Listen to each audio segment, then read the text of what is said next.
Welcome to Deeply Disturbing Things, the podcast. I'm Macy. And I'm Naomi. And we are two anxious counselors who like to talk about deeply disturbing things. We don't have our hype girl Sarah here tonight. So sad, That's but okay. We will drink her wine. More wine for us. Welcome, dear Abby Normals. Welcome. I look really pretty with your glow light. I know. Or maybe so it's nice. The wine. I'm not sure. I look a little. I'm looking very like Wednesday Addams-ish. Have you seen the Wednesday on Netflix? I have really been enjoying it. It's gotten terrible reviews, but I'm liking it.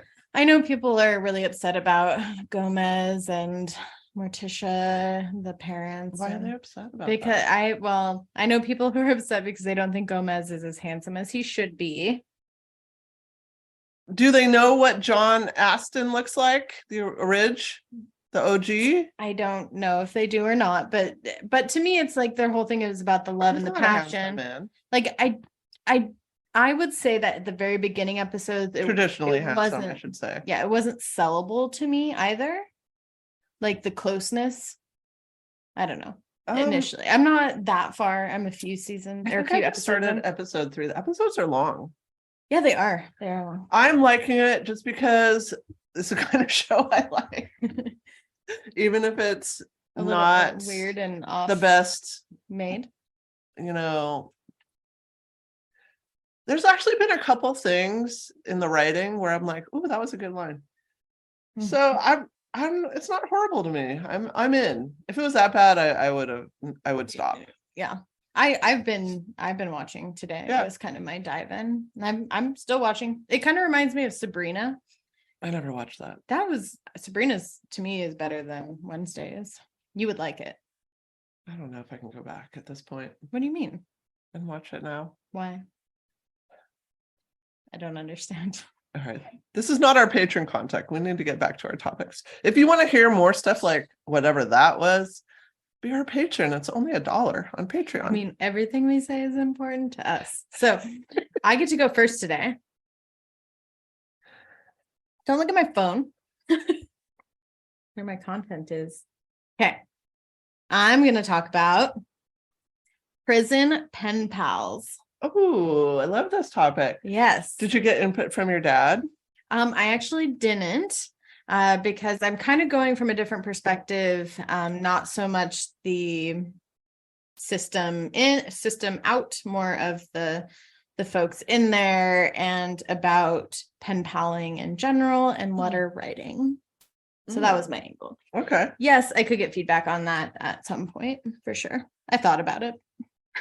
Crossed my mind. He can give us feedback later if he so desires. Right. So it was actually really hard to find information about pen paling people. Okay, let me reframe pen paling people. When you look at a pen pal prison, there is a lot of stuff that will come up. So don't get me wrong. There's a lot of stuff, a lot of ways to connect. Not so much information about it from the system sort of thing. So, but I was able to find an article from from writeaprisoner.com. Oh. Adam Lovell is the one who created this website. And there's about 2.3 million Americans serving time right now in jails or prison. And Lovell's the founder of this website.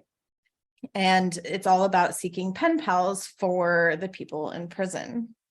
So initial thoughts. If somebody wants a prison pen pal, they go to a website like this, and like, how do you get matched, or do you just pick one, or what? So there's profiles.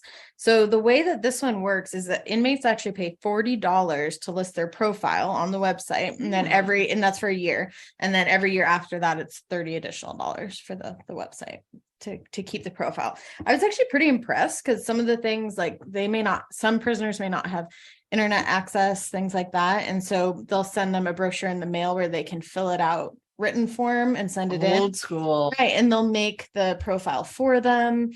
Some of them will even, like, if you're hesitant about sending the initial contact, they'll help you like write that initial one to send out to help you get over the nerves of it for new folks. It was pretty impressive. For new pen pals on the outside that may not be sure what to write. Yeah. Oh. Right. For reaching out if you hadn't already. Have you ever considered writing to somebody in prison that you didn't know? No, but it's actually like a lot more common than I would expect, I guess. My penmanship is terrible. I have horrible penmanship too. When I was in elementary school, this is why this finger looks weird, got smashed in a car door. Love you, Dad. By accident. And it was during my cursive writing class when everyone else took cursive, and my finger had to be bandaged that whole time. So I never got my cursive class. I didn't get my cursive class either. Really? I changed schools, and the new school had a different curriculum. Like it had been taught the grade before. This totally ties in with everything. So that's awesome. I wish I had better penmanship. Like I bought calligraphy pens before. I'm like, I want to like learn, but I feel like I missed so much foundation work. Oh, but then in 6th grade, I did learn calligraphy. Did you? Is it pretty? I'm pretty good at calligraphy, but I have to take my time. My regular writing, I can't even read it. I have to really slow down and mine gets very sloppy. Be intentional. And then I can, I can do nice word art, like graffiti art or calligraphy or whatever it is. Bubble letters. Oh, yeah, you do really great. But my regular writing, spray paint. Yeah, but that's like a whole different mindset. Is it? Is that just a different world mentally? Yeah, because it's like art. Like art. Versus just the functionality of writing something, right? Like a list of to do or something. Well, and I think a list is a bit different than writing a letter to someone. Yeah, potentially too. I used to have really good, like just regular writing, not cursive, but writing. I used to do some amazing letters. That's exciting. Because letters were a thing when I was younger. Well, I'm gonna actually pause real quick and just jump to this part. I brought you. Wait, you want me to write a letter? You don't have to write a letter, but I brought you fancy stationery and the paper. That's so cute. One of the websites I was looking at was like recommending like find something that's like unique that makes you want to. I don't know. It came with supposed to be a thank you letter. I have no idea. Well, the little tiny writing says, "On this day, I want you to know that you are a very special person."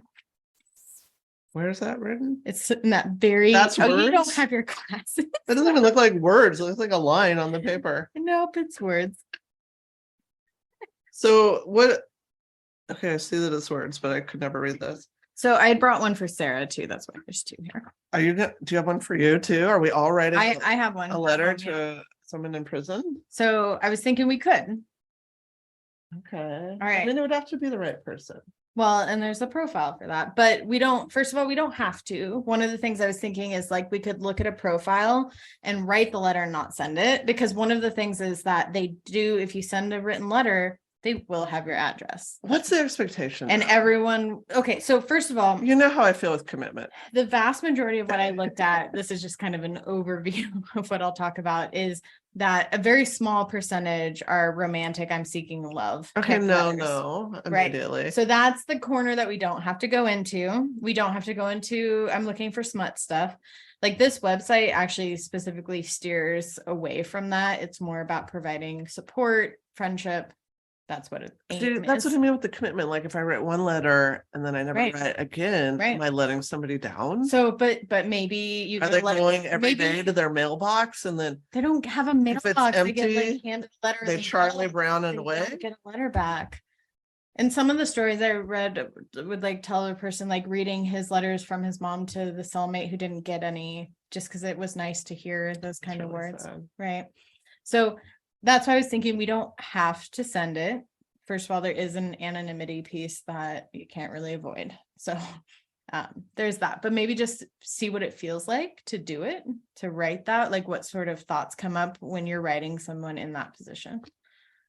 I think it would depend on who that person is. Which is why there's profiles. It would need to be personal. I couldn't just do a form letter. Right. Hey, how's it hanging in prison? Right. You'd have to read their profile and kind of get, because they try to detail in the profile, like what that person is looking to talk about, things that they might enjoy talking about, that sort of thing.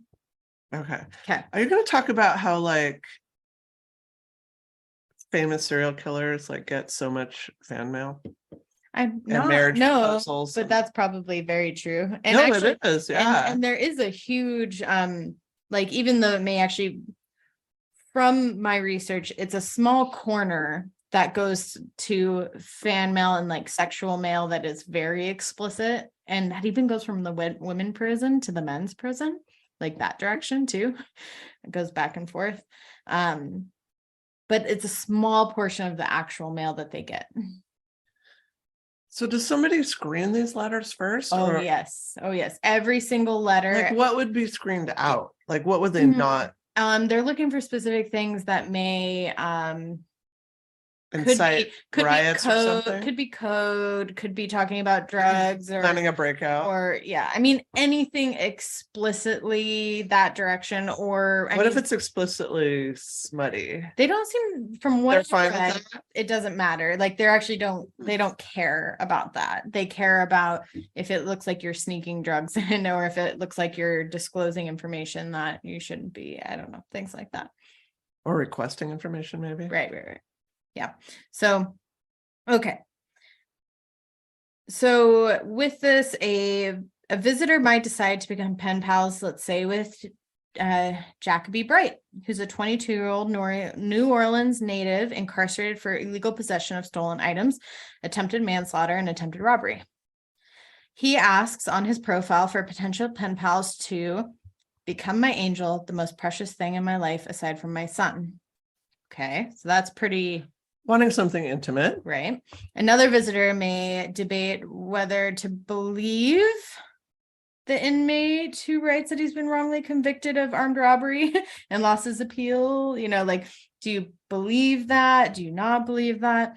Paul, go ahead. You know, the Innocence Project, they try to overturn convictions by maybe bringing up new evidence or trying to get things back in court. Right. Is that tied to this at all? Like, is there a corner of this website of people possibly wrongly accused? So that does tie in quite a bit. So statistics in America say that 5% of the global population is America represents 5% of the total global population, but 25% of the world's prisoners have recidivism rates. So half of over 216,000 federal inmates in the US are incarcerated for drug-related offenses. So that's 216,000 people. Approximately 70% of them would benefit from Obama's administration push to reduce sentences for nonviolent drug crimes. So 70% of the people in our prisons wouldn't be there under certain administrations. So that could speak to crimes that they haven't committed, but maybe DNA evidence is pending or whatever the thing may be, you know, so there is probably a percentage out there, but it's hard. I would guess it would be hard to get what that is since you don't know until you know. Right. But there was someone recently on a podcast, a serial podcast that got his got overturned after, and he was in there for like 20 years. And I had listened to that whole podcast like so 5 years ago. Life just missed. Well, and you don't know. Like I listened to that podcast like 5 years ago, and he was still in there up until this year. He finally got it overturned and was released. I hope if I went to prison that I would spend the time, you know, working out in the yard every day, getting super fit and so strong. Reading every book possible, maybe taking some online courses. A lot of people do. Yeah. But based on how I reacted to the pandemic, I might just do nothing. Right. I look back at I'm like, it was 2 wasted years. I made 1 fucking loaf of bread. That was all I did. I'm like, I haven't fully left that life. I have an office I don't go into. Okay, so that website I told you about, writeaprisoner.com, said that it's really made for inmates' friends or family, and for people looking to connect. So some people may ask for those things, but a lot of it is about just connection. So they said that they have, according to estimates from Quantcast, Write a Prisoner gets about 4,000 to 6,000 unique, so new daily visitors to its site every day. And they say around 150,000 people have confirmed and sent prisoners a letter through the website. What's it called again? Writeaprisoner.com. Writeaprisoner.com. So, and this is just one website, and there are many websites. Write a prisoner, change a life. Right. So it is very geared. There's photos. I know, I told you, like, there's a whole profile. I mean, depending on what you're looking for, like this could be like a dating site. Well, and there are dating sites built similar to this. New on here, be like, so I was wondering what happened to you, old pal. So there were some conservatives who one conservative, I forget his name, some politician, his daughter was murdered, and the murderer had a pen pal website, and the family was very upset, saying, how can he label himself as, enjoying long walks on the beach, things like that in the moonlight, call himself kind and caring after he murdered, why should he have the right to say that? And are these forgiving Christians that you're talking about? Am I willing to make that statement?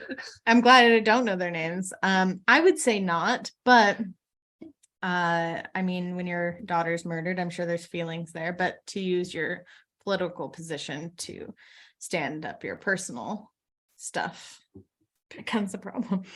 So the photos are interesting. Yeah. Well, because they're like taken in like bathrooms, but this guy's on a couch with a dog. Well, probably so one thing that they do allow is a friend or a family member with permission from the prisoner can create the website for them too. Yeah.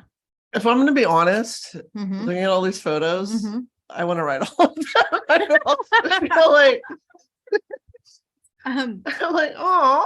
So one Write a Prisoner user from Malone, Florida says, prison has taught me the true meaning of loneliness, what it means to be separated from everything that's real. My struggle is that he won't become a product of this environment. Well, except maybe not this one that says, write me only if you dare.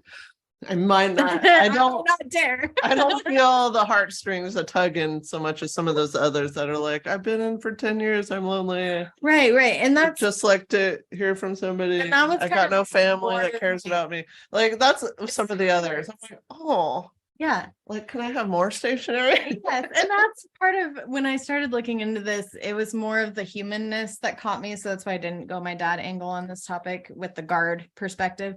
And honestly, I could be in there. I've said lots of times, your face would be on. I am only not I might have dead or in prison because of sheer luck. That's it. Right. Maybe a teeny bit of skill, but mostly luck.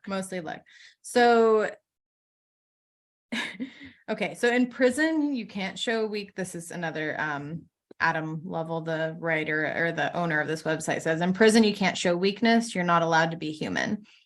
Lovell corresponded with friends who went to prison, and he has read thousands of initial letters that people emailed to Write a Prisoner. Lovell describes the pen pal program as an opportunity for prisoners to express vulnerability, hear news from the outside prison, and be themselves. Prisoners can be a bit delusional about who will stick with them through their sentencing. When contact from friends and family drops off, a random senior citizen at the other end of the world is better than nothing. So when that person who didn't get any letters that day gets a kind letter from someone they don't know. I'm rethinking my empty nest plans. I was thinking it would be filled with tiny dogs. Maybe it will be filled with prisoners. maybe. I mean, I did find, and he said it's a very, like, because it exists, it will happen. But it doesn't happen often. So there are a couple cases I found of a pen pal communicating with someone for a long period of time. They get out of prison and they murder them. So I found 2 cases of that. But out of how many people talk, do you have to give your address? That's use a PO box. Maybe you could use PO box. but it will be on the envelope. So it could have Spokane, Washington. You can't mail from a PO box? I don't know I how don't that know works. either. I've never had a PO box. I don't mean either. How does one have a PO box? I don't know. I've never been in the PO box world. It's always seemed so but it makes you think, right? elusive and subversive. So in 2000 is when he started this website, figuring that charging a fee to fund a website would grow over time. He worked previously as a lifeguard and started doing this, and he now has employees And blah, still blah, blah. guarding the lives. So he really has focused on the importance of social adjustment and emotional well-being to help reduce recidivism rates. Well, it's supposed to be rehabilitative, isn't Right. it? Prison. It's not just Is supposed to be a Is holding tank, Is it? right? So Isn't that the idea? okay. Yes, sort of. I mean, I would say that most of our US prisons don't actually have that outlook, but we want them to. Or else what's the point of spending all that time? Right. What's the If point? people are going to come out and be in exactly the same place. So he noted that many pen pals have helped inmates find housing, employment after they get released, which can be a huge help with their conditions of parole that may put them right back in again. The vast majority of stuff that comes in are actually from charities and from religious organizations who will reach out to people of their faith. And, that makes sense. And help connect them to the community, help provide support and encouragement through that time. So that was interesting. And I hadn't thought about that. I think of smut instantly. So that was, okay. Well, I was just thinking instantly of serial killers getting marriage proposals. That was like where my mind immediately went. I'm sure it happens, but the vast majority of people in prison aren't serial killers. The vast majority aren't. No, 70% are minor drug offenses. So there you go. How did that go, war on drugs? Not great. Pen pals can offer prisoners a better outlook on life. And again, this is the maker of the website. So, I know there's other sides to this conversation, but this is the perspective I chose to take. It's a social connection to the world that they will one day be released into. So a lot of these people end up becoming, what's the word? When they become indoctrinated. Why is indoctrinated an easier word than the one I'm thinking I don't know what word you're thinking of. Where they become like religious? No, in the system where they get released, rehabilitated, and still act the same way and end up going back because they get unchained. So yes, it's a word for that. Why? I can't. I'm not in your head with this word. I'm not in my own head. Okay, so whatever. I'm sure it's a really good word. It is. You're gonna wake up in the middle of the night at 2 a.m. and sit up straight and shout that word out. I know I will tonight. It'll happen tonight. It'll happen on my drive. That's what always happens to me. So other writers, so this was interesting too. The next kind of biggest chunk are soldiers stationed overseas who appreciate swapping letters because they have limited connection themselves as condition of their service. So that's something that I thought was pretty interesting. The next tier was law students who are told to connect as part of a class or something to learn about the experience of someone who's incarcerated. So pretty interesting. Lovell writes on the site Lovell writes on the site that his great uncle died in prison, allegedly of suicide, but an autopsy showed he was beaten to death. A letter smuggled out from an inmate to my great grandmother claimed the guards did it and then dragged his body by their cells as a warning to other inmates. For those not up for finding a pen pal. So basically that was the only way information got to leave the prison as well of what had happened or what they had said happened. Because you can imagine a lot of things happen in there. Like we were just talking about Brittany, right? Griner. A lot of things happen in there. A lot of things happen that nobody gets to know about because it's very hush hush. And actually there's a state, I'll see if I can find it, a state right now that is trying to outlaw written or not outlaw, but not allow written correspondence anymore to their inmates. Why? Because they don't want to have to support that system anymore. But that just again, further seems cruel. Blacks out people. Yeah, it is really cruel. Because unless they have somebody that can come in person or do a phone call or something, you're going to be cut off from the outside world. Right. Ugh, God, that would suck. And And they do, that website specifically does, he says, like, we pride ourselves in background checks. So all the people, like, they check so what you see should be what is actually the charges, things like that. So you have clear information. It's not like, oh, did he say burglary, but it was actually murder, that sort of thing. So they do verify those things, which I thought was handy, I guess. I mean, maybe if they weren't screening the letters so hard, they could support the system. Yeah, but they have to screen the letters hard for those that are abusing the system, because I'm sure that happens too. Again, daughter of a guard. So it's Delaware. Delaware is set to join a dozen. So this is just April. This April, the state of Delaware joined a dozen other prisons, 18 other states, in ending physical mail sent to the prison system. Did you hear about this? Like, I didn't hear about this. I want to know the politicians behind this. What are their parties? What are they? Tends to be conservative, is the focal point from what I've read. I mean, that's what I would guess. And considering basically the view that they have no rights. So, because the ones who lean on activism say that this is cruel, because it is a violation of freedom to speech, and that if we're, like you said, rehabilitating people, then they should have connection and social support and ways to grow as people. And we know that letter writing does that.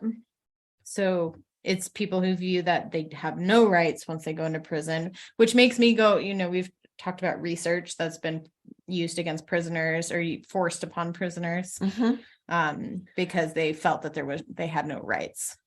And this is such a big, it's a huge systemic issue. Like, we could look at so many things as far as, which is why I leaned on the racial, ethnic makeup of prisoners, and all the systemic issues that cause that to be the case. I mean, there's so much. Right. And then we have, conservative politicians that probably represent the white, male, cisgender.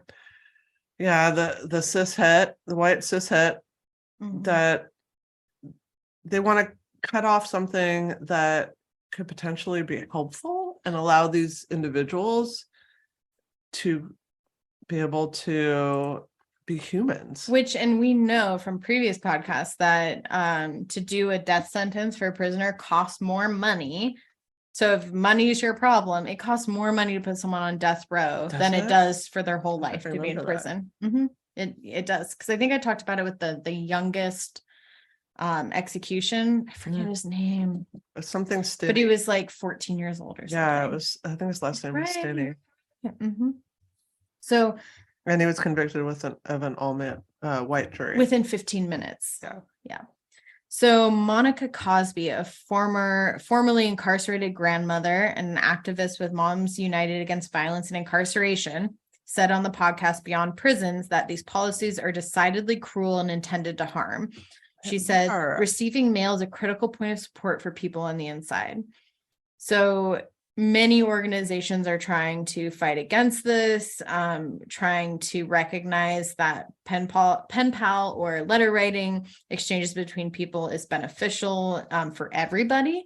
It's helpful for people who want to connect outside too. Like, there's plenty of lonely people, and we know that loneliness actually has has death rates involved. In the podcast on loneliness, we talked about that with the impacts of health. It's detrimental. Right. So if someone wants to reach out, like, smut aside, which is this tiny part, but again, like, sexual let people urges, like, they're smutty. in prison, like, they don't have. Fuck it. Yeah, let them. Why not? So, not hating on that side. The smut police. I just think I think it's pictured as being the majority, but it's not the majority, and who cares? If we on the outside don't make the effort to make these connections, she says, then there's never going to be any made, because that's the point of the system. It's to cut people off. I think by writing these letters a little bit, it is breaking down that barrier. It's bringing the people in the prison back to the community where they live. And I completely agree with that. The whole intention is that they will aside from people who are in there for life, they will come back. You can't push people away and then expect them to be contributing members of society also. Yeah. You can't do both. Absolutely. So this exchanging of letters, there's this has been a political practice for a long time. One organization is called Black and Pink, a national organization dedicated to abolishing the criminal punishment system and liberating LGBTQIA2S plus people and people living with HIV and AIDS. This was founded in 2005. With letter writing as a core component. So they reach out, they have over 20,000 people who are looking for pen pals within the system. And really, again, when we think even in the US and in other countries, how many people get incarcerated for being LGBTQIA or having bias or stigma and having that. Again, just like having any other minority class would increase your risk of going to jail. Okay.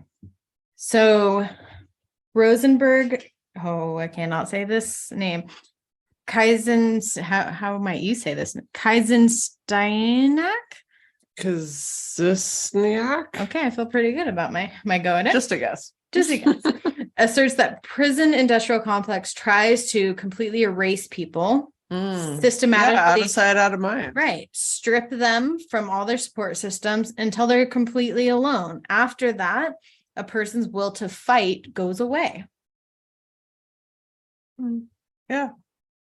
So, we're wired to connect. So if you take that away, it's institutionalization. It's being institutionalized. That was the word I was thinking of. Yeah. It's an easy way to dehumanize people. Right. From without and within. So Charlie, who's been writing to their pen pal for 5 months as part of a California coalition of women prisoners writing warrior project, compares their work of letter writing to the principles of participatory defense. Right. So the volunteering to defend people, a community organization model that engages families and communities of people facing charges and legal defenses. So they say that one of our most powerful resources for how to resist the system is to really pull together communities. They add that this is an important form of resistance because the prison industrial complex just repackages the tactics that white supremacy used to colonize Africa and Turtle Island. This is her talking here, and banks on us giving up and keeping in contact with our loved ones by painting them as bad people and by creating situations and make it dangerous for us to keep in contact with them. So it's just perpetuating that cycle. We need to keep the doors open. Right. I just don't understand why those politicians are trying to outlaw this. It doesn't make any sense in my mind. It sounds bad on the surface. Like I read, I don't want to read the article I read from the politician because it's basically just saying like how dare they say they're caring when they killed my daughter? Okay, but does that person not exist anymore after that moment happened? Like I get that. What do we want to happen to that person though? Well, and he probably wants him dead, would be my guess. But are they on death row? No. Okay, so then what? So they're allowed to continue to be a human being, which needs connection. Well, I think the people on the outside are making the choice that they want to communicate with this person. Right. And if that's their choice, like right, no one's being forced. I might not want to communicate with that person, depending on the situation, but someone else might. I mean, I've heard my whole life about these people, like all the correspondence and marriage proposals to serial killers. You're right. All that. Like I never once thought, well, we should outlaw that. Right. I thought, like, why? I always thought, like, well, that's odd or that's whatever, but that's still their choice. It's dehumanizing. Again, if we think about the majority of people who the U.S. incarcerates, it tends to be minority population. So it's again dehumanizing and taking rights away. And do people who have committed crimes deserve to serve punishment for those crimes? I believe yes. Do I think that they should be stripped of all humanity? No. That's why I think that research around inmates is a special population. And so we need to be careful. We can't be cruel. Right. And there should be some sort of autonomy, like where they're not just forced to do something bad or be forced to have any autonomy taken away. I don't know. And the autonomy of the people on the out that are choosing right to write. Like if they want to write to that person, let them. Fine. Whatever floats your boat. So another person who had a pen pal of 6 years, who is formerly incarcerated themselves, explained it this way. The longer that you are in prison, the more sense it makes. You have a ready explanation for the injustice you experienced because you've had it explained to you by other people. It's almost like being in a propaganda camp or a retraining camp. So being convicted is telling you that you are guilty. And then having the normalization process of your friends and your family supporting, even from any angle whatsoever, it humanizes you again, and it helps you take a different perspective. Yeah. So he described the importance of simply reinforcing reality as well. So some people, this happened. You do have this much time. Here's what you need to do to have that done. Here's the people waiting for you outside when you are done. That matters. Then this is your life only now, forever. Yeah. I mean, there's different levels of crimes. Which is why there should be different levels of punishment. Agreed. Not always the case, but right. That's the idea behind this great judicial system we have. Right. In the case of LGBTQ plus people in prison, letter writing and newsletters can be an essential source of very scarce information about issues related to their populations. So basically getting any information about gender and feminism in the community. Do they not have TV? Rarely they receive. Well, but I thought that was TV. But it's like community based. So it's, if you're the minority in a prison, like good luck getting the clicker would be my guess. Oh, okay. I mean, that's what they all don't have their own individual TVs. Okay. So that would be my take, at least. So whoever's like the one in charge is going to choose what we watch. I would assume. I get that. And this is my opinion, but and they said that letter writing was an important counterpoint to misogyny that was pretty rampant with guards as well, especially against the LGBTQ plus community. We should ask your dad about that. We should. I mean, he's pretty outdated, though. I mean, it's been a while since he's been. Aww, calling your dad outdated. I mean, so mean. It's been, Macy's dad, you're relevant. It's been at least 10 years plus since he's been in there, to be fair. But yes, you are relevant to people that matter, like me. So a lot of information doesn't just go into the prison, it also travels out. So letters help people voice from the inside what prison is actually like, being able to share what institutionalism is like, abuses, just how they're doing. And it's like just being able to understand even, I read a piece about how COVID was impacting prisoners and how letter writing was really the only way that they got to share how it was impacting prisoners in jail or in prison. I remember that. I just felt for people that had no escape, like you have to be in the milieu breathing all the air. Right. Like there's no way around it. So all of that really just to say that activism can really lean on letter writing for communities, and being able to support not just a person, but also support communication and free speech, and being able to have free and open, even media knowing what's happening in the world.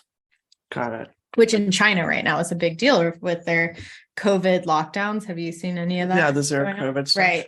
Right. And like people are getting their phones taken away from them and like everything's being deleted. So, to me, this stuff matters even in these situations. So the last bit that I wanted to say was just about letter writing.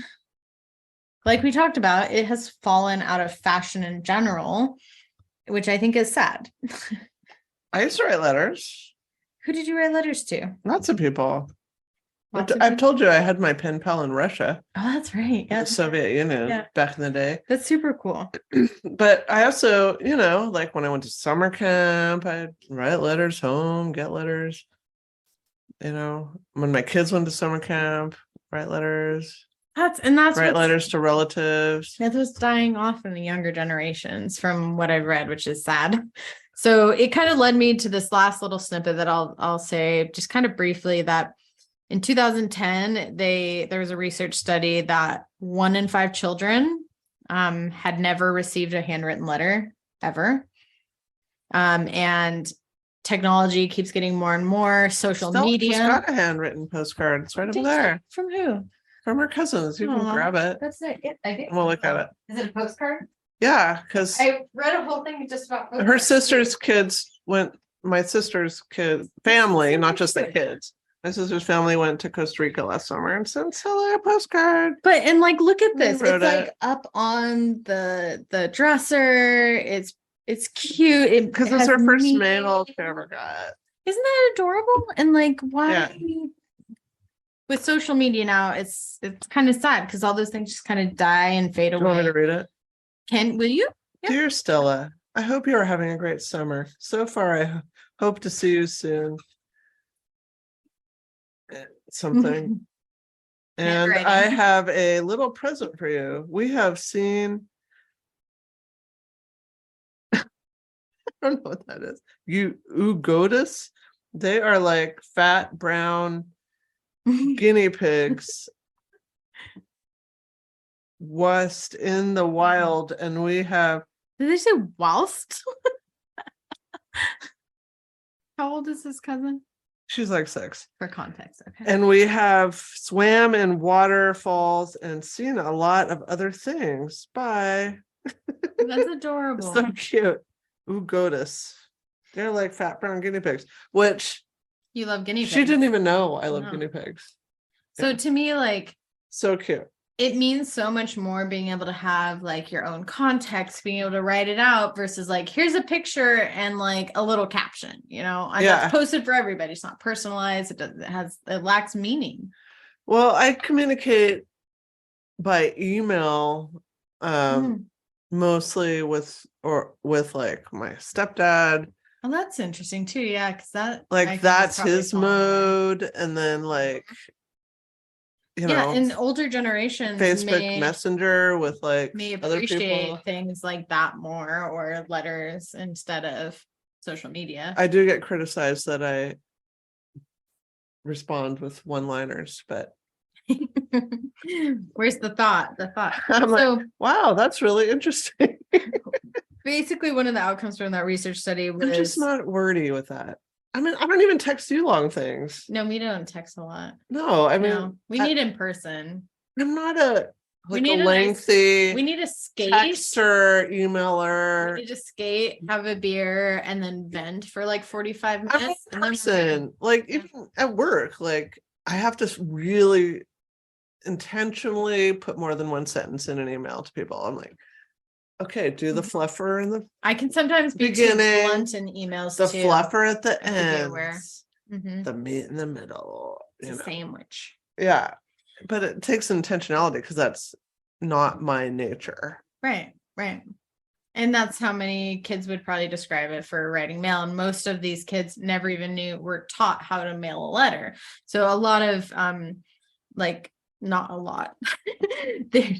I know my kids couldn't address an envelope. Let me rephrase. Simply Stamps really wants people to learn how to mail letters. No, neither of my kids know how to address an envelope at all. So they wouldn't know where to put the things. Initiatives. And to me, that was when I learned how to write a check when I was in middle school. I'm neither of my kids have ever written a check. Oh my gosh, that's so challenging. I remember it being really hard when I was doing it. I'm wait, what goes here? What goes here? And then you understand it as an adult once you've seen it. But that should be taught in high school. I agree. How to fill out a check, where to put shit on the outside of an envelope. I should have learned that instead of learning how to bake a pretzel. Just saying. I don't think my home ec class was right. I learned how to sew a frog. I still don't know how to sew, first of all. And I would have to follow directions to the T, and I still don't know how to bake a pretzel. So I got a terrible grade in home ec. I took it in junior high. I took woodshop. That was fun. I really enjoyed that, but it felt very dangerous. It felt very dangerous with very little oversight, with very big equipment. Okay, so last quick things. Writing does have real benefits for both sides. So we're talking about prisoners and pen pals, but just in general as well. We know, according to Dr. Mark Cipher and I found other research too, but the brain is impacted in these 7 ways. Number 1, it has a calming effect. Number 2, it coordinates the left brain and the right brain. We've had topics about this. So it actually like pulls the 2 together. It boosts cognitive skills. It inspires creativity. Well, that's why we encourage journaling Right. with clients. Right. Like it's not just to get It you to write it solidifies down. your focus. It does. It sharpens aging minds as well. So it actually helps reduce things like Dementia, Alzheimer's, or the risk of, at least. I read that wine helps with cognitive loss. I read that today. The flavonoids. I love flavonoids. What a great word. It also Flavonoids, not flavonoids. flavonoids. That's something else. Sorry, that was my wine speaking. It doesn't help It's with not my helping language. with your cognitive abilities. It improves memory, and it uses more of your brain. And actually the memory part, I did find a few people who talked about from prisoners who said that like letter writing was helpful for them because they start to forget things really easily when they're so disconnected. So having letters to go back and recall that are dated and they see who wrote it is really helpful in creating kind of timestamps and timelines. The timelines, the history. Right. Yeah, that's important. So there you go. That's my pen pal topic. Well, and now we have you gave me some stationery. It's a little bit old lady. So I think that if I wrote something, I probably wouldn't use this stationery. But it might be beneficial because you could totally like say you're a 65-year-old lady. But why would I want to do that? I don't know, because I would never. Because you have a This is boyfriend. not, no, it's just, this is not my style. I need something all black. Punk rock. All Ooh, black. Silver gel pens, because if they respond, then you know this is a good friend to continue conversation, but they need a gel pen. Yeah. I mean, I'll think about it. I'll sleep on it. This was a super cute letter, but maybe like, cursive, I think it's really pretty. Is it functional? Probably not. Is it a dying art? Absolutely. My kids don't know how to read cursive. But just general writing skills, I think, are still important. So many kids are just all typing. Like they never handwrite a paper. They never experience the hand cramps. I feel like it should be, it should exist still. Hand cramps. All right, your turn. Okay. Have you ever looked up your house on Google Earth? Okay, yeah. And what did you find? When's the last time you did it? I actually did it for my dad's house. And it was an older photo of it, like a few years back. And so I could see actually like old cars that he used to own parked out front. Have you looked up your place recently? Not recently, no. Can we look it up? You should, yeah. On your computer, not my computer. I can't because we're recording. Oh, do it on your phone. Can I? Okay, I'm gonna try. I'm going to talk about disturbing things cited on Google Earth. Oh, I was like, oh, is Sarah a patron? Because she texted, way to kick me while I'm down. There's no wine served at scout meetings. I missed that you had sent more wine for us. More for me. Okay, sorry. I will Google Earth now. Okay, Google Earth. First, a little history on Google Earth. Should I know this before I put my address in? Like, am I gonna No, it's fine. Be a target for an invasion of some kind? I mean, no guarantees. Google was named in 1997. The founders started it in 1995. It was originally named Backrub, which is, I think, a weird name. That's creepy. They were trying to organize the links that were found in the World Wide Web. Oops, I put our location currently while using this app. Oh, you're going to find my house. I'm going to find your house. Here we are. I know. Where's my car? Where are any of the cars? Well, it's not in real time. That's in the summer, obviously. And as they where all there's always cars parked up your street. But you're not looking at the street. I am. That's the street. Oh, yeah. There's still no cars. Well, it was during the day. Everybody's at work. Good for them. They're all The cars have been towed. Okay, I'll put in my address. Continue. So Back rub. Google is now the most dominantly Mhm. used search engine in the world. It's really interesting because Google Earth, I remember being really like, oh yeah, go look at Google Earth. But that was like maybe 15 years ago that I thought of that. It's really come a long way. Has it? Okay. Yeah, it's really cool. In researching my topic, I'm spending a lot of time on there. It's been really fascinating. I mean, I think it has a longer way to go. It's Mhm. not where aesthetically I want it to be with the intensity of I want, where you can Intensity. see people's pores. But Ew. I don't want to. No, I'm super into that. But I think it's come a long way. So the vast majority of folks use Google. 94% use Google. Bing. Oh dang, this is actually pretty recent. Bing is the second Had to have place been this search summer. engine. Yeah. And you can go to the street view. How do I? You have to like do the person and then you can like Maybe tap it. no, you can like make the angle different. I don't know. Okay. Fuck around. I'll figure it out. Bing is in second place with less than 3%. So Google is so commonly used. Ew, and Bing is gross. I've used it before for I hate searching on Bing because when you put something in, you get like, that is obviously not what I fucking meant, Bing. And then you have to retype it in. Like Google's just, its algorithms have had more time. It's a better system. Go on. So they have 94%. Bing is less than 3. I get that. But Google is so commonly used. It's become Is it a bad that verb. I instantly went to spy on my neighbors? I didn't know they had a pool. I can't see their pool from my yard. Dang. And they didn't have their gazebo then. Google Maps went live in 2005. Mm-hmm. I like Google Maps. In June of that same year, Google Earth was born. So it's a satellite imagery-based mapping service. Mm-hmm. The default center of Earth originally was Lawrence, Kansas. Oh. Because that's where the founder of the company that was named Keyhole. Mm-hmm. Look how And dirty this person's backyard is across from me. Ew, this is horrible. That's the mapping service that Google Earth is based on. You know, like Pokemon Go, right? I love Pokemon Go. I'm so glad I'm not outside there, like in my sweatpants attire, like dragging my mailbox down or my mail. Sorry, why? Garbage can. Thank you. So Keyhole is the creator of Pokemon Go. Mm. So Google Earth and Keyhole have the same creator. Really?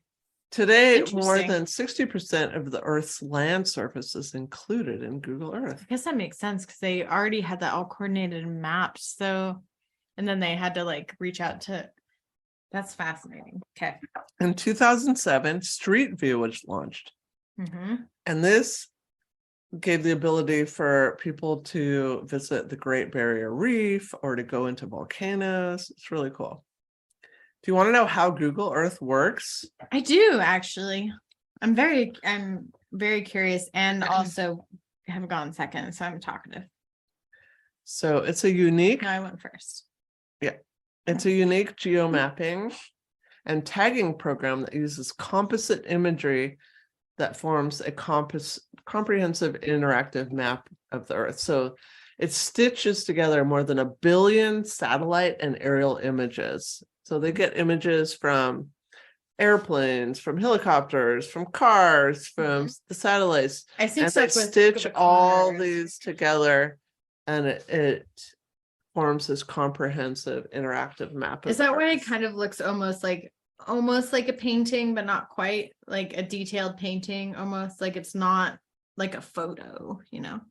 Street View is, but I think that the application is limited when you zoom in still. Right. Because the basis is satellite imagery, which is taken from like hella far away. I bet you people have so many issues with privacy with this.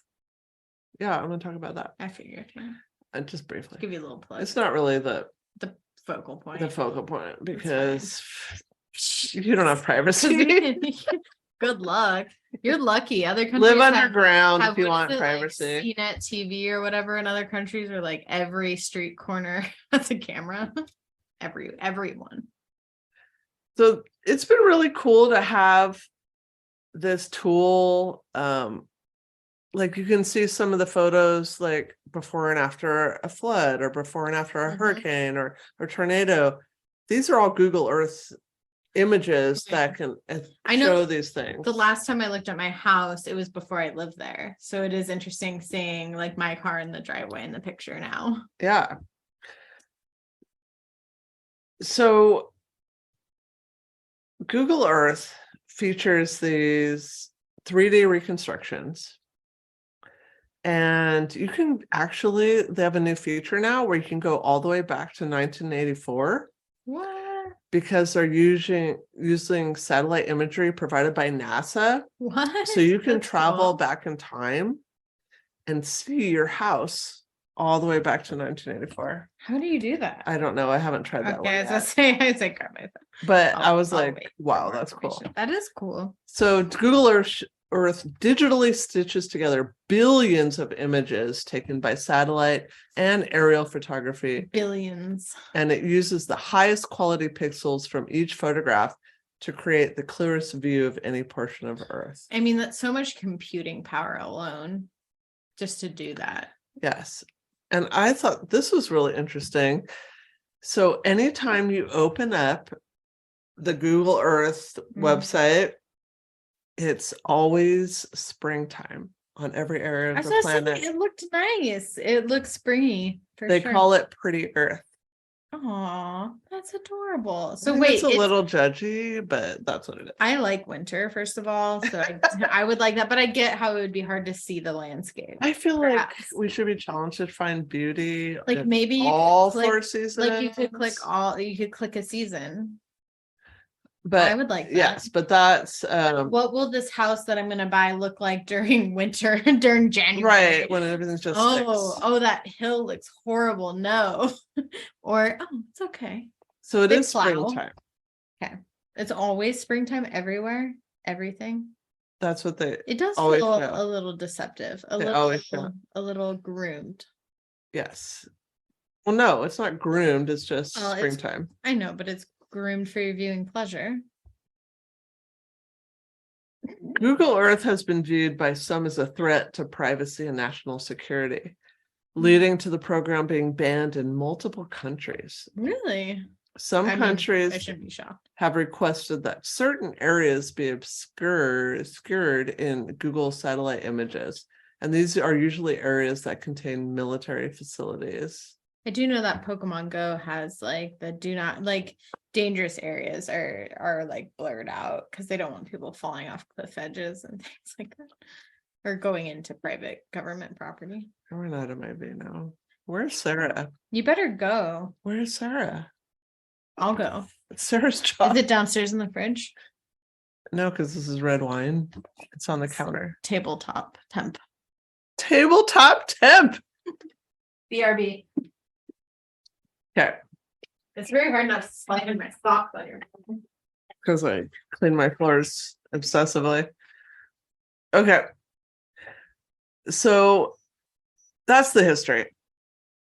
Anomaly hunters regularly scour Google Earth and they're looking for something of interest. Is it something that will support a conspiracy theory? Is it something that will support something they're interested in? Is it just something unusual and weird? Is it something that is just strange? I wish I had the time. So an example is something that's been called a lake of blood. So Macy, take a look.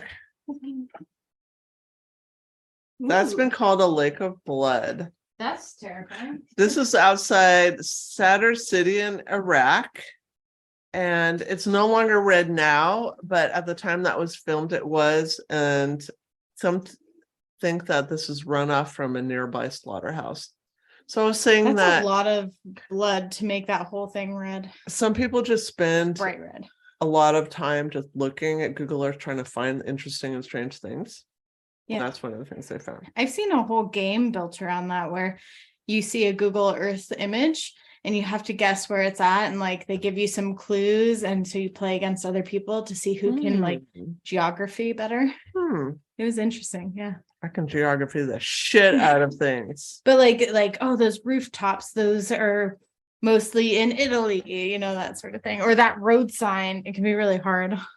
Okay, look at that one. Hamad, yes. You see that?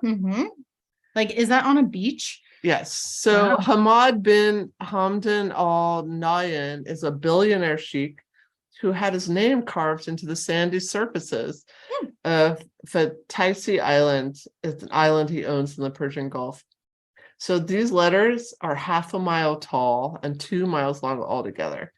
The letters of his name are visible from space. I mean, that's a level of richness that I was just thinking, like, I wish I can't relate to.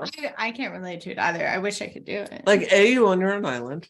Could you imagine? You have a staff to perfectly make that 1/2 mile tall letters. Like, if I tried to do, like, those are uniform. And they're perfect. They're like printed on I was going to say a typewriter. They're like computer printed. Yeah. And look, the ocean water goes into them. It's pretty cool. It is pretty cool because they would have had to take that picture really quick too, or else the ocean would like blur out the. Yeah, eventually. But you could see some of that. Water away. Right. Water away. Water away. Hey, open your other one. It's pretty cool. Did you see that over there? Look. Yeah, thanks, Rody. You're welcome. The classic jingle. The classic jingle. I have a little more. Okay, look at this one. What do you see? Describe. Boobies. Oh, sorry. It's not boobies. I see squiggle marks. My topic took me down a road. Squiggle marks and then 2 circles with 2 diamonds in the middle. Yes. That look like boobies. This is not boobies because this is the Scientology Center in New Mexico.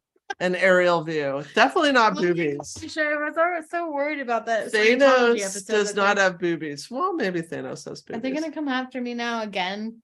Again, twice. So this is the aerial view of their base. I love how they call it a base. I wish I had a base. I want a base. I know. Can this be our base? The podcast base. Welcome to the base.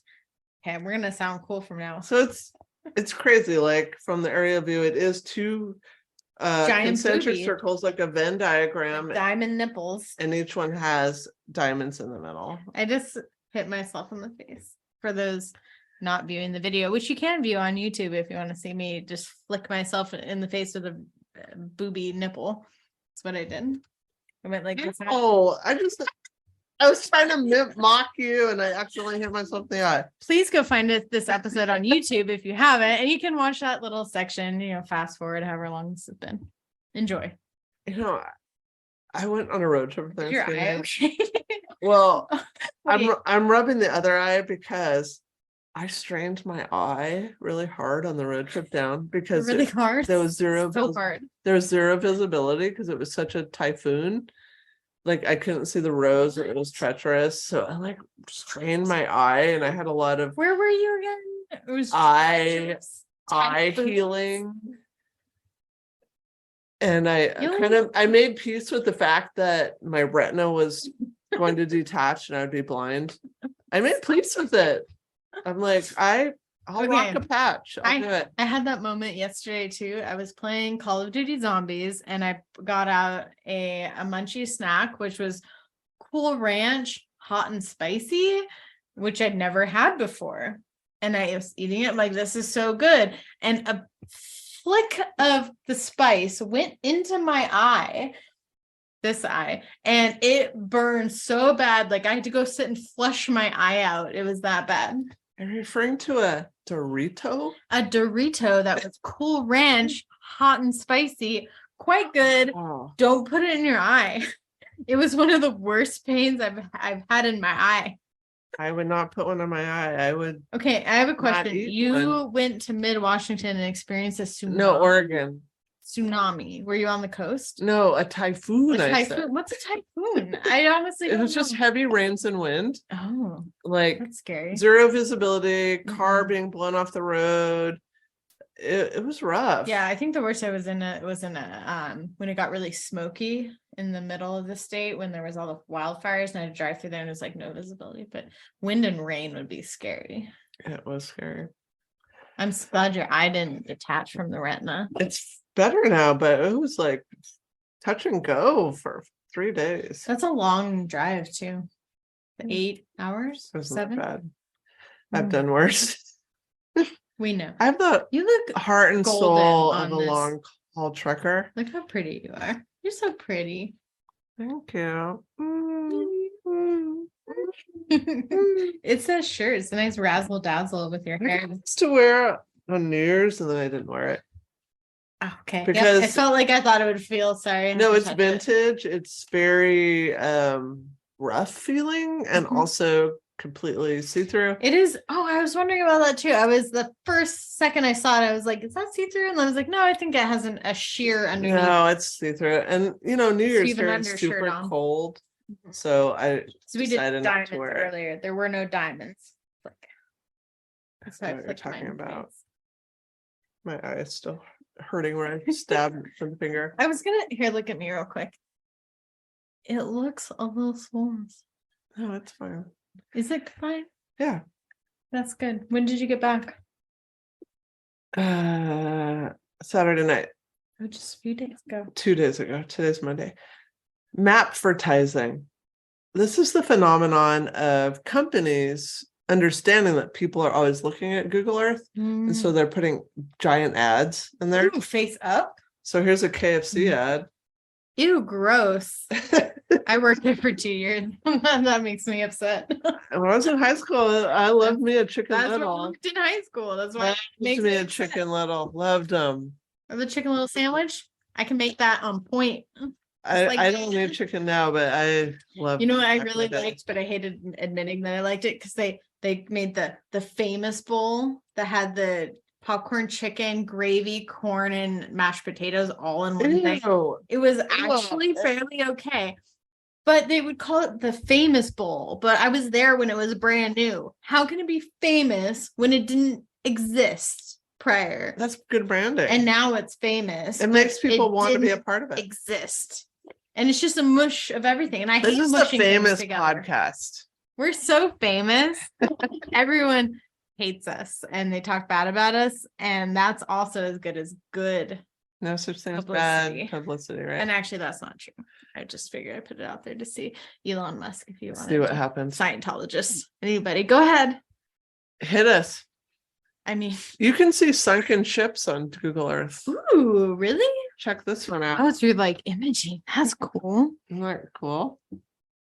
So I have like a huge sense that this is a Bolivian cargo ferry. I want to like that you can see. If sharks didn't exist, I would love to go explore that, like with a snorkel. I'm not afraid of sharks. I mean, I am. I feel like it's a healthy fear for my life. I'm not afraid. Listen to our pool shark episode way back if you're curious about my fears. But I feel like what do you mean you're not scared of sharks?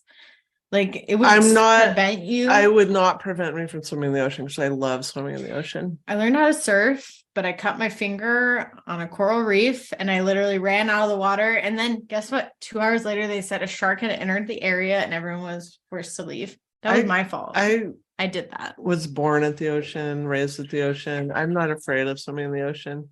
It's my peace, my safe space. I love that. As I flew into Hawaii, there was a news article about someone chum fishing off of their longboard, and they got his like legs ripped off and died before he got that's what I had to come into Hawaii with.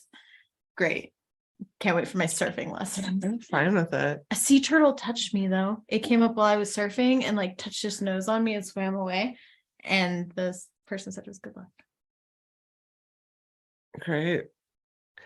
Is that true? I'm looking for you for truth. Or is that a thing they tell tourists? Sounds like tourist bullshit, but I don't want to pop your bubble. It's pops. There are a lot of strange things spotted in the Gobi Desert. I'm not going to go into them because there are so many strange things. I encourage you, if you're interested, just look up all the strange things spotted in the Gobi Desert. No, because I have other things that I want to talk about. Okay. I had to pick and choose. This is like curated collection of disturbing things found on Google Earth, curated by moi. I like this. There's cool art you can see. Oh, that's cool. I would like to see this. Was my favorite one.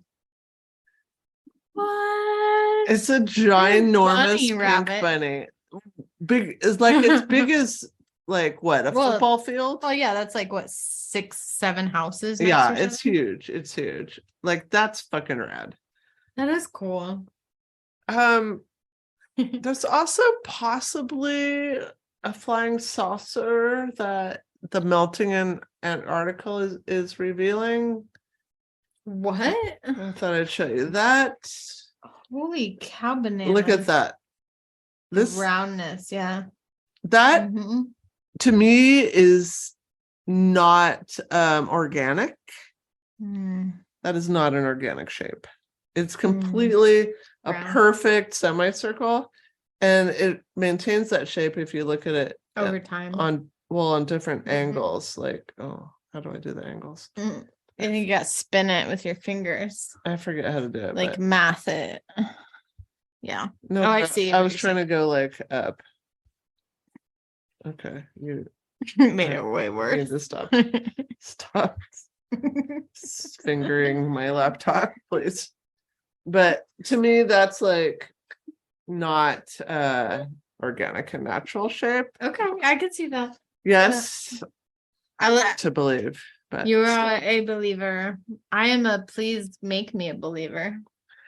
Some people, but from what I learned from your son, is very telling though. That like fills the gap for me of like, you can't just expect it to happen to you. You have to be open to receiving it and willing. I know. I learn from him every day. It's like every day I learn from him. For my little judgy mind, it was nice to have a little like, okay, yeah, like reality. Do I do that? No. So well, that's why I can't really speak to it then. That's why we don't grow if we just exist in a bubble or in an echo chamber.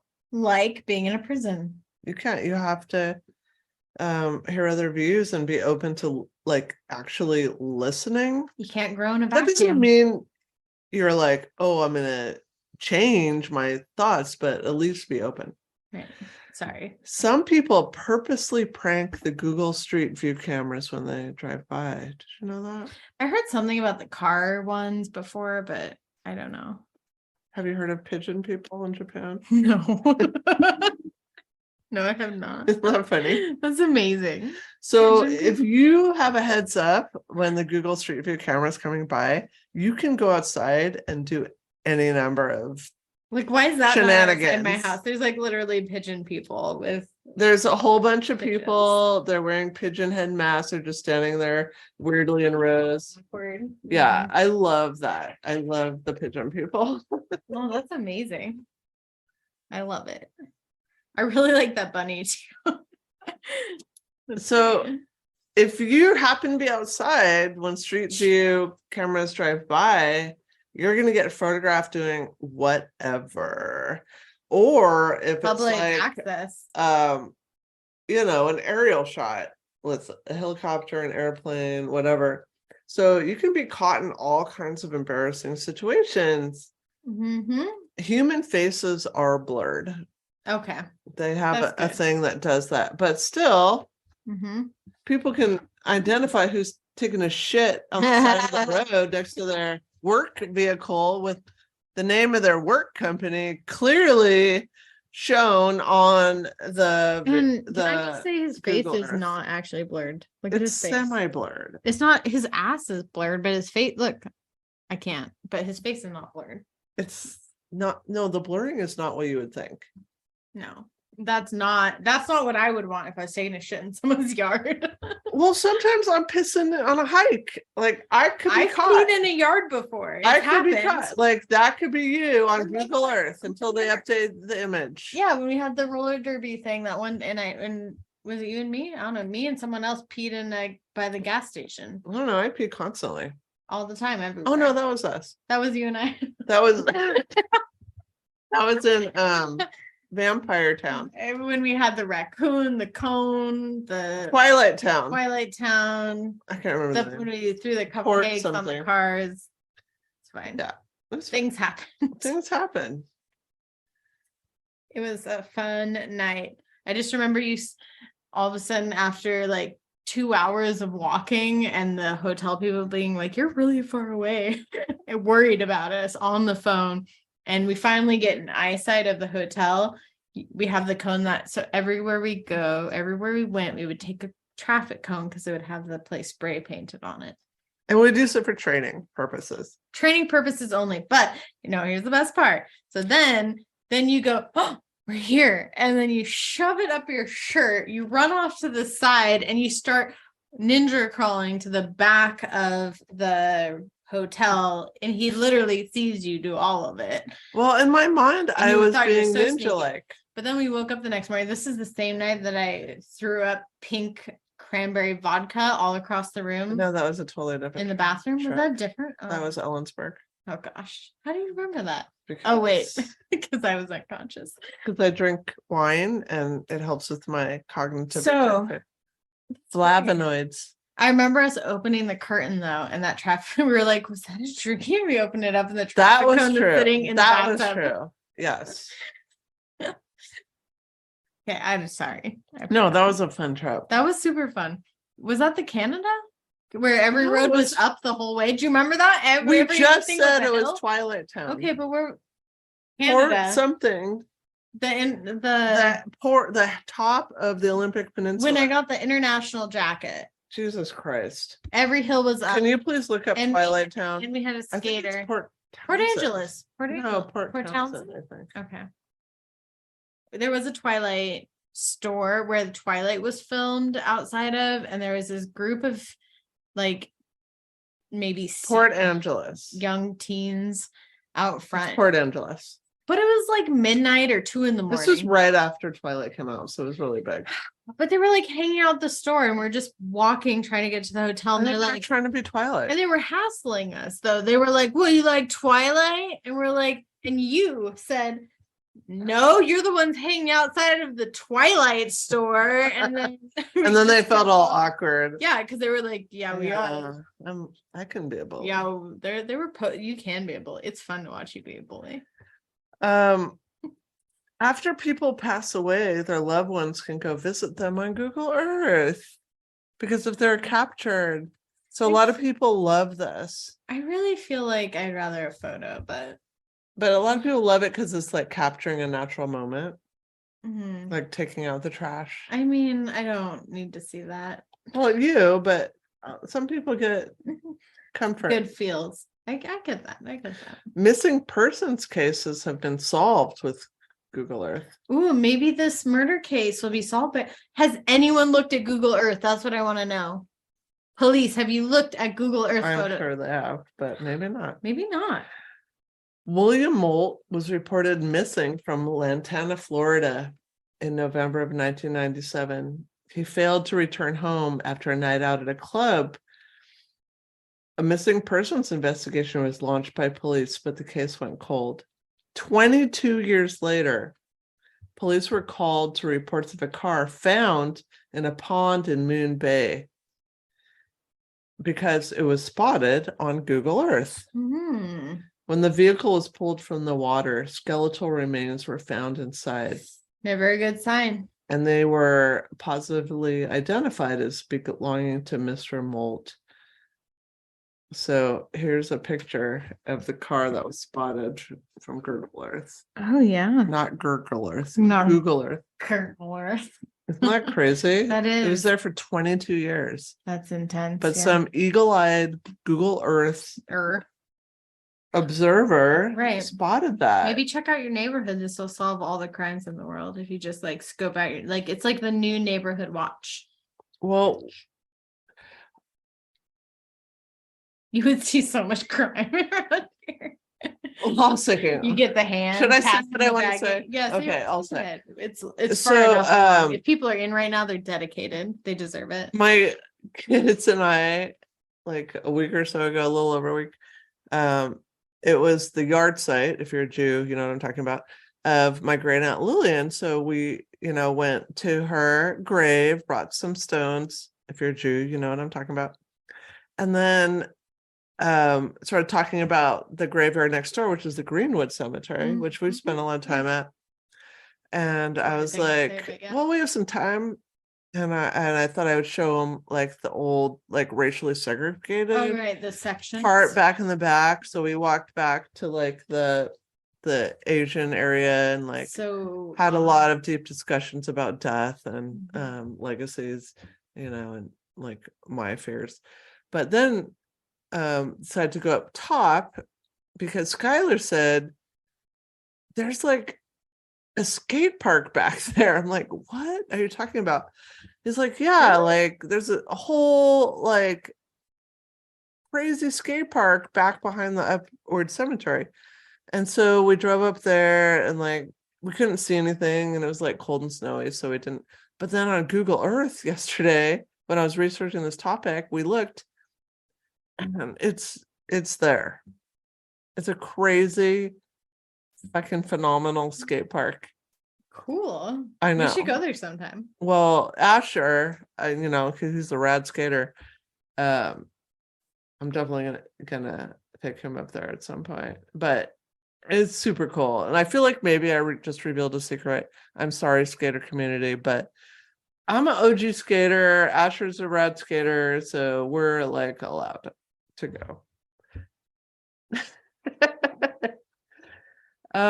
In 2013, Google agreed to remove the image of a dead teenager from the maps. Good idea. Kevin Barrera was shot in 2009 and his body was found beside railroad tracks in Richmond, California. The image showed his body surrounded by police officers. The teen's dad had requested this out of respect for his son. Fair. So, also, sometimes there are weird effects when the cameras are moving or glitching. I can imagine. This could happen to you. Ew, long legs. Ew, I hate it. It's camel legs. Camel legs. It's camel legs. She has camel joints. This could be you. You can have both a camel toe and camel legs. That's all I have. Is that it? That's a great point to end it on. That's terrifying. That's it. I love your pigeon people. Pigeon people. Highlight. Yeah. Well, until next time. Wait. Oh gosh, I'm sorry. You said you were done, so I was jumping. No, but we haven't. Well, last time we forgot to do our little, you're right, like what we talked about last time.